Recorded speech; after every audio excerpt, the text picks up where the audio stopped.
মালদ্বীপে বায়োমেট্রিক নিবন্ধনে বিলম্বে সংকটে পড়েছেন প্রবাসীরা।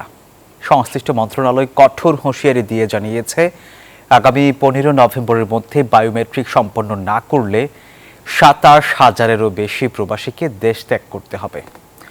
অবৈধ অভিবাসন ও নিয়ন্ত্রণে সরকারের এই উদ্যোগকে বলা হচ্ছে অপারেশন কুরাঙ্গি। আর এই পরিস্থিতিতে দেশটিতে অবস্থানরত প্রবাসী বাংলাদেশি নাগরিকদের দ্রুত বায়োমেট্রিক ফিঙ্গারপ্রিন্ট প্রদান সম্পন্ন করার আহ্বান জানিয়েছে বাংলাদেশ হাইকমিশন।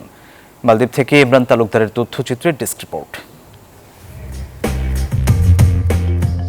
মালদ্বীপে কর্মরত বিদেশি নাগরিকদের জন্য শুরু হয়েছে বাধ্যতামূলক বায়োমেট্রিক নিবন্ধন কার্যক্রম। ন্যাশনাল সেন্টার ফর ইনফরমেশন টেকনোলজির তত্ত্বাবধানে দেশটির বিভিন্ন জব সেন্টারে উপস্থিত হয়ে কর্মীদের তথ্য হালনাগাদ বাধ্যতামূলক করা হয়েছে। মুইকজু প্রশাসনের আগামী 3 বছরের মধ্যে অবৈধ অভিবাসন নিয়ন্ত্রণে একটি পূর্ণাঙ্গ কাঠামো বাস্তবায়নের লক্ষ্য নিয়েছে। ইতিমধ্যে 1,78,000-এরও বেশি প্রবাসী বায়োমেট্রিক সম্পন্ন হয়েছে।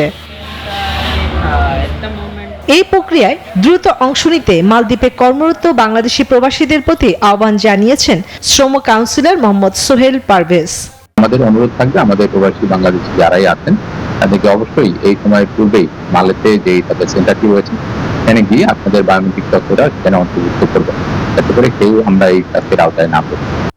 সরকারের পক্ষ থেকে জানানো হয়েছে, বৈধ কারণ ছাড়া নির্ধারিত সময় আগামী 15 নভেম্বরের মধ্যে বায়োমেট্রিক ফিঙ্গারপ্রিন্ট প্রদান না করা হলে সংশ্লিষ্ট বিদেশি নাগরিকদের বিরুদ্ধে কঠোর আইনানুগ ব্যবস্থা নেওয়া হবে।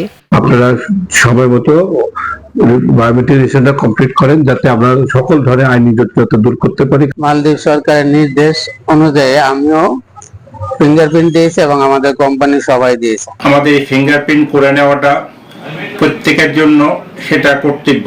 বায়োমেট্রিক তথ্য সংগ্রহের এই প্রক্রিয়া প্রবাসী কর্মীদের বিভিন্ন প্রশাসনিক সমস্যার স্থায়ী সমাধানে গুরুত্বপূর্ণ ভূমিকা রাখবে। Desk report, news 24।